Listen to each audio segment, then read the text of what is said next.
Good morning class 9 सी। Children, आज 29 जनवरी को मैंने क्लास में एक हेडिंग कवर की थी, वो है इको। इको क्या होता है? देखिए, अगर किसी हार्ड ऑब्स्टिकल है, कोई दीवार है या कोई पहाड़ी है या फिर कोई बड़ा सा हॉल है, वहाँ पे जब साउंड हम बोलते हैं तो साउंड जो है बार बार रिफ्लेक्ट होती है। अगर रिपीटेडली अगर साउंड रिफ्लेक्ट हो रही है, ठीक है, तो उसी को हम लोग इको कहते हैं। तो इको क्या हो गया? Echo is the repetition of sound due to the reflection of original sound by a large and hard obstacle. जो साउंड हम इंसिडेंट करते हैं उसी का बार बार किसी हार्ड ऑब्स्टिकल से रिफ्लेक्ट होना इको कहलाता है। अगर आपको इको सुनना है तो उसके लिए कुछ कंडीशंस होती है। इसकी पहली कंडीशन है कि जो ओरिजिनल साउंड है, यानी जो साउंड हम इंसिडेंट कर रहे हैं, और जो रिफ्लेक्टेड साउंड है, उनके बीच का जो गैप होना चाहिए, जो इंटरवल होना चाहिए, वो 0.1 सेकेंड से ज़्यादा होना चाहिए। तो पहला पॉइंट है the time gap between the original sound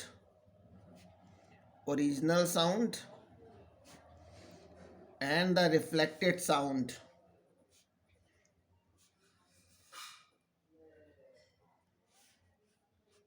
Reflected sound is more than 1/10 और 0.1 सेकेंड। ये 0.1 सेकेंड जो है, इसको हम लोग बोलते हैं परसिस्टेंस ऑफ हियरिंग। अगर हम चाहते हैं कि किसी की साउंड हमें क्लियरली सुनाई पड़े, रिफ्लेक्टेड साउंड क्लियरली सुनाई पड़े, तो जो इंसिडेंट साउंड होना चाहिए और जो रिफ्लेक्टेड साउंड होना चाहिए, उनके बीच का जो इंटरवल है, जो गैप है, वो 0.1 सेकेंड होना चाहिए। और इको सुनने के लिए दूसरी कंडीशन ये है कि जो साउंड प्रोड्यूस कर रहा है, यानी जो सोर्स है और जिससे स्ट्राइक करके साउंड वापस लौटेगी, जैसे ये सपोज कर लीजिए कि कोई दीवार है और यहाँ पर कोई सोर्स है, यानी बोलने वाला खड़ा हुआ है, ठीक है। तो इनके बीच की डिस्टेंस कम से कम कितनी होनी चाहिए?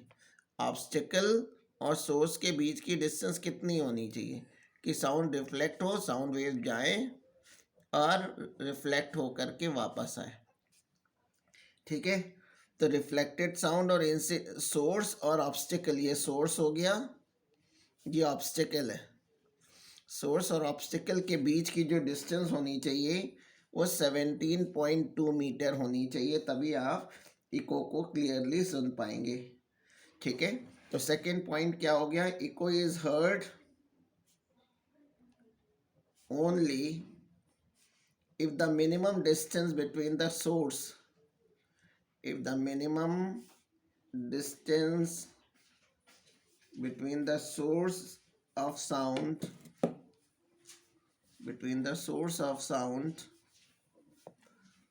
and the obstacle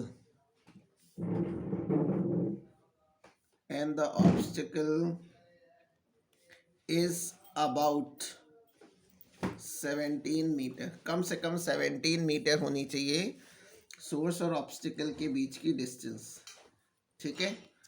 third point है, जो ऑब्स्टिकल होना चाहिए वो रिजिड होना चाहिए, जैसे कोई बिल्डिंग हो, हिल हो या क्लिफ हो। The reflecting surface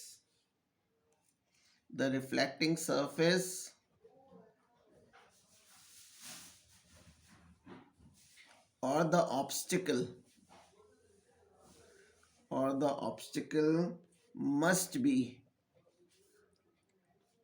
rigid, such as building, hill और cliff। जो फोर्थ पॉइंट है,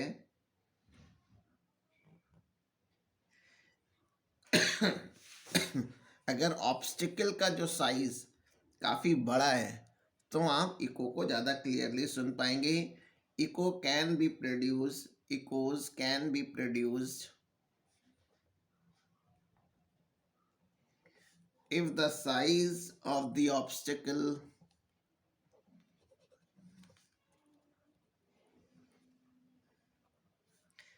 reflecting the sound